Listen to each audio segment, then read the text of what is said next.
174석 거대 여당은 임대차 3법을 비롯해 공수처법 개정안 등 권력기관 개혁 법안, 또 대북 전단 금지법 등 여러 쟁점 법안을 야당의 반발을 돌파하고 통과시켰습니다. 물론 아무리 거대 여당이어도 사회적 합의를 모아야 하는 국회에서 모든 법안을 강행 처리할 수는 없을 겁니다. 결국 문제는 기준과 원칙입니다. 중대재해기업처벌법뿐 아니라 강도가 크게 완화된 공정경제 3법, 결국 폐지하지 못한 공정위의 전속 고발권 문제처럼 유독 재계가 반대하면 집권 여당의 의지가 실천으로 연결되지 못하고 있는 것 같다는 얘기입니다. 이어서 조명아 기자가 전해드리겠습니다. 지난 13일 취임 100일 기자간담회에 나선 더불어민주당 이낙연 대표.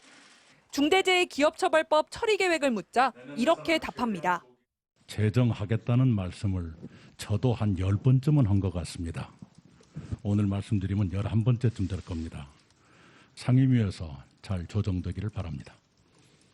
의지가 충분함을 강조한 거지만 3개월 전 교섭단체 대표연설에서 한 말과 비교해보면 사실 달라진 게 없습니다.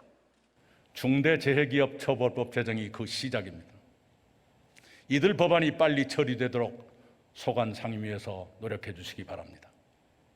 그 3개월 내내 그리고 지금도 민주당은 법을 새로 만드는 거라서 따져봐야 할 내용이 많다, 절차가 필요하다고 말하고 있습니다.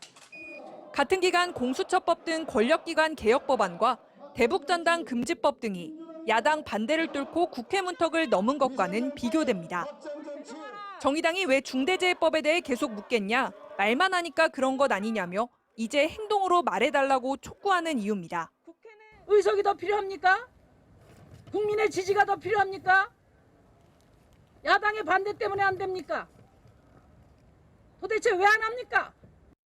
경총은 오늘도 국회 법사위에 중대재해법은 모든 사고에 대해 필연적으로 경영 책임자와 원청에 가혹한 중벌을 부과한다, 헌법과 형법의 기본 원칙을 위배하고 있다는 의견서를 제출했습니다.